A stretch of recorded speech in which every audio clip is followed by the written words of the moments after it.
अनुसूचित जातीच्या आरक्षणातील उपवर्गीकरणाच्या मुद्द्यावर पुन्हा एकदा राजकारण पेटलंय। उपवर्गीकरणाला विरोध दर्शवण्यासाठी आज मुंबईत भव्य मोर्चा काढण्यात आला।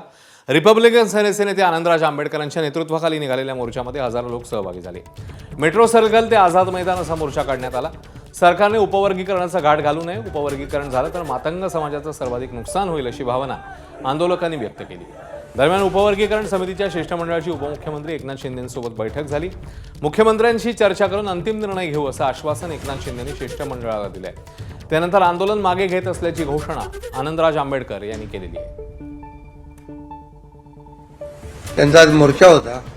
शिष्टमंडळ मला भेटायला आलं होतं। 25 आमदार मला भेटले होते आणि या संदर्भामध्ये आनंदराज आंबेडकरजी, घोलप, नाना आणि बडोलेजी यांना मी सांगितले की उद्याच मुख्यमंत्री महोदयांची आम्ही चर्चा करू। कुणावरही अन्याय न करता न्यायाची भूमिका सरकार घेईल आणि त्या बाबतीमध्ये मुख्यमंत्री महोदयांशी उद्या चर्चा करून पुढील निर्णय जो काय असेल तो घेतला जाईल। दुसरीकडे विधानसभेतही उपवर्गीकरणाच्या मुद्द्यावर चर्चा झाली आहे। अनुसूचित प्रवर्गातल्या आमदारांनी उपवर्गीकरणाला कडाडून विरोध केलाय। कोणत्याही जातीवर अन्याय होणार नाही अशी ग्वाही मुख्यमंत्र्यांनी दिली।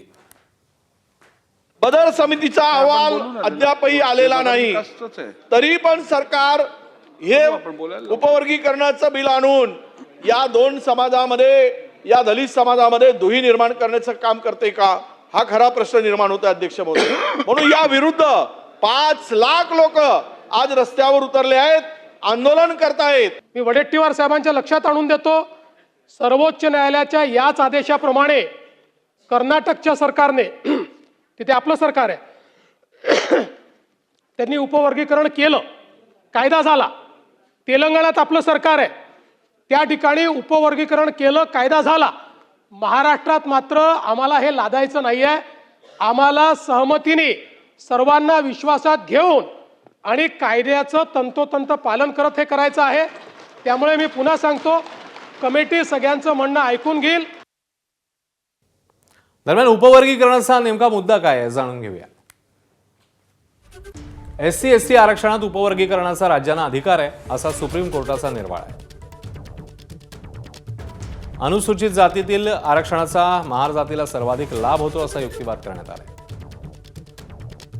तर अनुसूचित जातीत महार 62.2%, मातंग 19.2% आणि चांभार 10.9% यांचं प्राधान्य आहे।